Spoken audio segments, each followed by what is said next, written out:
Hi, does it sometimes happen to you when you have a very ambitious goal, which is pretty distant, that you barely see you moving towards this goal? Like you do not see the progress. Like the goal is very big, so you see it from very far away, and when you go towards this goal, it's very difficult to see the movement, it's see the progress towards the goal.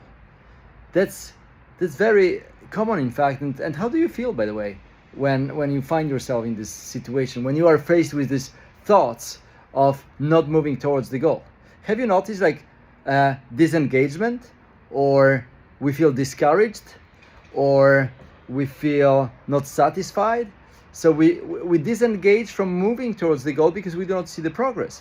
You know, it makes me think about my last year's half Ironman triathlon in France. It was Nice, and the cycling piece, the cycling leg, starts with a very long climb. So you start at the sea level and you have to climb till 1100 meters above sea level.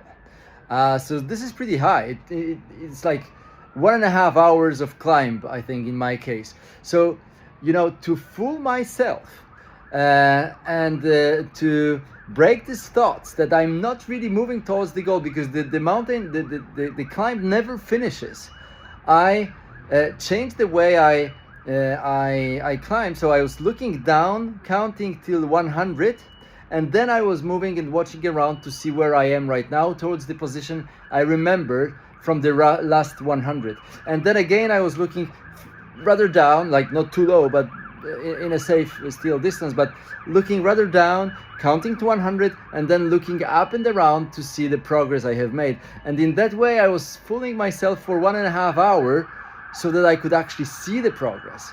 Because when you look at that every moment, nothing changes. Like I'm riding up, but nothing changes. But when I was looking at the cadence of 100 turns with my pedals, I could see the change. And this was my way to manage this very long, ambitious goal of climbing 1100 meters above the sea level. And you should do the same in your life and in your business. You know, when you have ambitious goals, just break it into smaller pieces, celebrate the small wins, but just, you know, define for yourself what the next step is. Like for me, it was another 100 circles with the pedals, right? Moving forward. What is it for you in your business? So that every day, every week, you could acknowledge the movement, you could acknowledge the progress. And the more you see it, the more energized you'll be to go after this ambitious goal. Because this is beautiful, to have great goals, but you just need to help yourself so that you do not get discouraged before you see the movement, before you see the progress. Does it make sense? I hope that's inspiring. Think about that today. What is your ambitious goal? Where are you actually going? Is it like exiting your business, selling it at a decent valuation, or is it reaching certain revenue or net profit, or the size of your business expressed in number of clients, or recurring revenue, or number of employees, or number of locations where you have your offices? What is it for you, this ambitious goal? And now, what can be your metrics of movement? So what are the small wins that you will celebrate very, very often on your journey along the way? Have a great day. See you tomorrow. Bye-bye.